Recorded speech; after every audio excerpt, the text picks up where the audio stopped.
Sadly, there are many Christians who are vulnerable to false teaching because they don't know how to discern between truth and error. They don't know how to recognize false prophets and false teachers. This is exactly why Jesus says to beware of ravenous wolves wearing sheep's clothing. And this statement confused me for years until I finally understood the analogy Jesus used to explain it. He says false teachers are like trees and you can recognize them by their fruits. So what are these fruits? How do we recognize false teachers? The first few verses of chapter 7 actually give us a clue. In this video, we're going to unlock this passage and look at 5 key things you can't miss if you really want to understand what Jesus means. So let's dive in.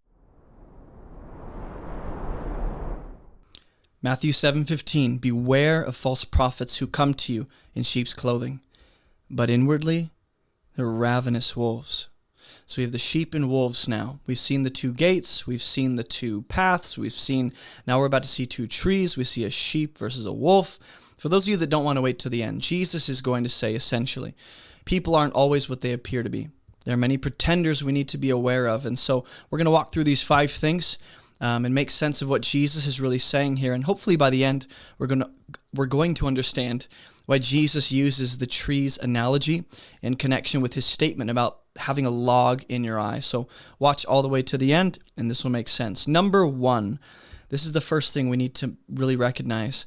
The last thing Jesus said was that the gate is narrow. I'm going to pull it down for you so you can see the context. This is why we read things in context. The gate is narrow, and the way is hard that leads to life, and those who find it are few. Now he's about to explain part of the reason why. It's because of false prophets. They are part of the reason it is difficult to find this narrow gate. They are shutting the kingdom in people's faces. They're pointing people the wrong direction where they won't find life. And so false prophets and teachers are connected to people finding or not finding the way into God's kingdom. And in the next section, we're going to see these sheep clothes at least involve the appearance of good works. When Jesus looks at people who say, didn't we cast out demons in your name? And he goes, I never knew you. Jesus already described in chapter 6 the self-righteous pretenders of his day. These hypocrites, these false prophets, if you will. They do good works that look like these guys are super spiritual and they're right with God. They pray, they give, they fast publicly. And in that sense, their works are very public, but their heart is off. So these are fake good works.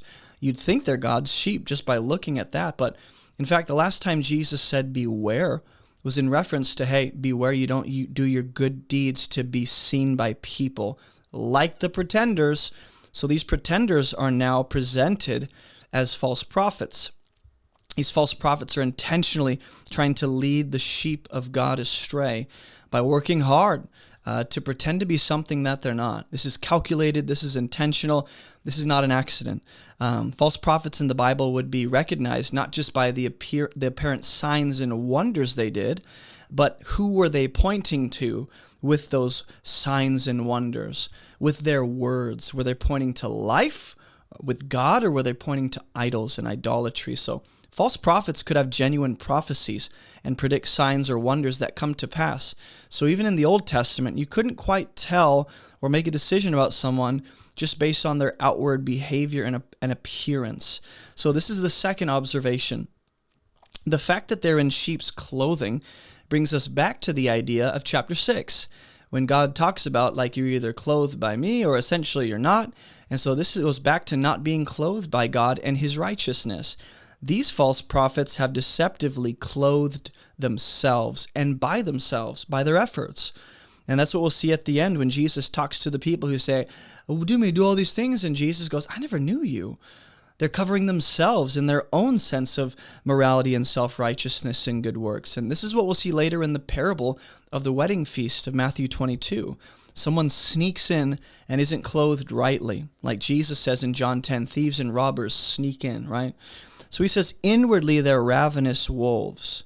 So the question becomes, okay, if we can't make a judgment call about them solely based on their outward behavior and public lifestyle because they're pretenders, how do we make sense of someone who's an inward ravenous wolf, but they look like a sheep?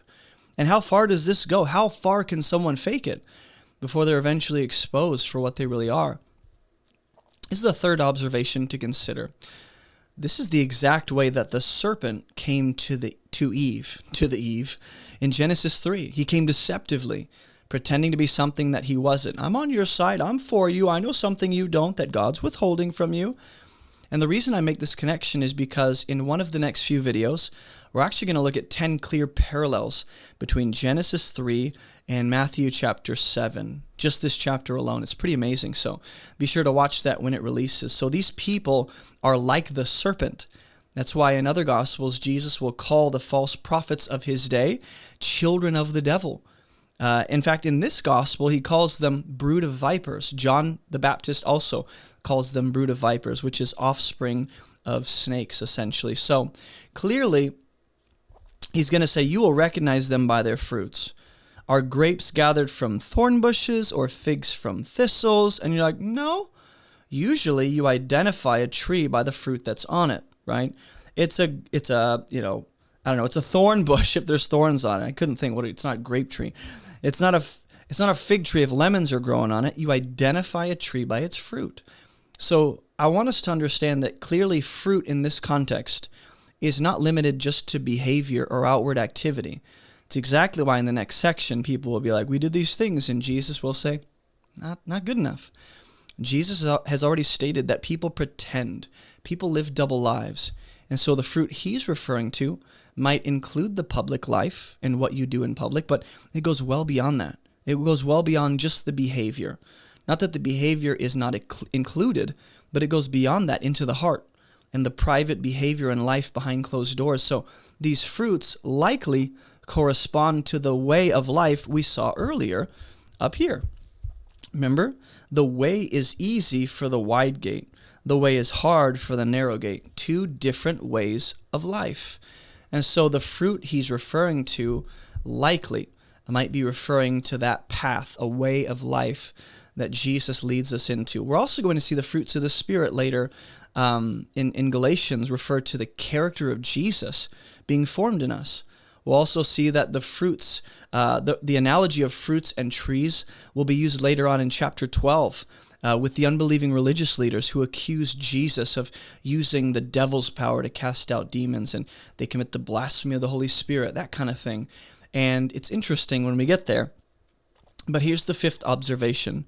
This ability to recognize false prophets by their fruits and recognize people for what they really are, it brings us to the original command in chapter 7, in the beginning, when Jesus says, take the log out of your own eye so you can see clearly to take the speck out of your brother's eye. And that might give us more depth of understanding about what Jesus really means here and in that section. When he talks about pulling the log out of your eye, it could actually involve false prophets and teachers as part of that whole process and situation. And we're going to see the fruits clearly laid out. In chapter 23, Jesus will not hold back. He's going to hang out all the dirty laundry of these religious leaders and false teachers, and the fruits of these people will be listed out very plainly for all to hear. And he says, are grapes gathered from thorn bushes? The answer is no. Figs from thistles? No. So, if that's the case, here's the conclusion. In like fashion, every healthy tree bears good fruit. Okay, if it's healthy, you identify it by its fruit. And again, fruit is not restricted just to the behavior or performance or activity of a person, but the diseased tree bears bad fruit. A healthy tree cannot bear bad fruit. And that's interesting. It's just an impossibility. Just like thorn bushes can't bear grapes, and thistles can't bear, or thorn bushes can't bear figs, that kind of thing. Nor can a diseased tree bear good fruit. Every tree that does not bear good fruit is essentially exposed as not being a healthy tree. And if it doesn't bear good fruit, it's cut down and it's thrown into the fire. The basis for that judgment or that decision on the part of the person cutting it down is, hey, it's barren. Thus you will recognize them by their fruits. So we're going, what in the world is going on here? Well, John the Baptist said this exact thing, almost verbatim, in chapter 3, referring to the religious leaders being brood of vipers who needed to bear fruit, right here, in keeping with repentance. Jesus will say the same thing in chapter 12. using the same exact analogy again, referring to the unbelieving religious leaders turning people away from Jesus. So at least the good fruit refers to the good fruit of faith, whereas bad fruit is going to be the opposite. It's unbelief, hard-heartedness, an obstinate, hard-hearted unbelief. So this is all about, if we're wondering, what is Jesus getting at here? This is all about having a way of life, a confession, and a faith that is consistent with the gospel message of God's kingdom. See, the gospel will bear fruit, the fruit of faith, in the heart of someone who is receptive and open, and that will eventually produce some measure of transformation in their life. And this is going to be the second of a series of analogies that's going to explain the same two categories we've seen throughout the Sermon on the Mount. Every person on the planet falls into one of these two categories. We saw the two gates, the two paths. Now we see the two trees, the sheep and the wolves. And in the next section, or at the end of chapter 7, we'll see the two builders, the foolish man and the wise man. But before we get to that final example, Jesus is going to say something that has become viewed as one of the scariest verses in the entire New Testament, if not the entire Bible. And maybe you've heard this before. Jesus says, "Not everyone who says to me, 'Lord, Lord,' will actually enter my kingdom." Then he goes on to say, "I'm going to say to those people who are deceived, 'Depart from me, I never knew you.'"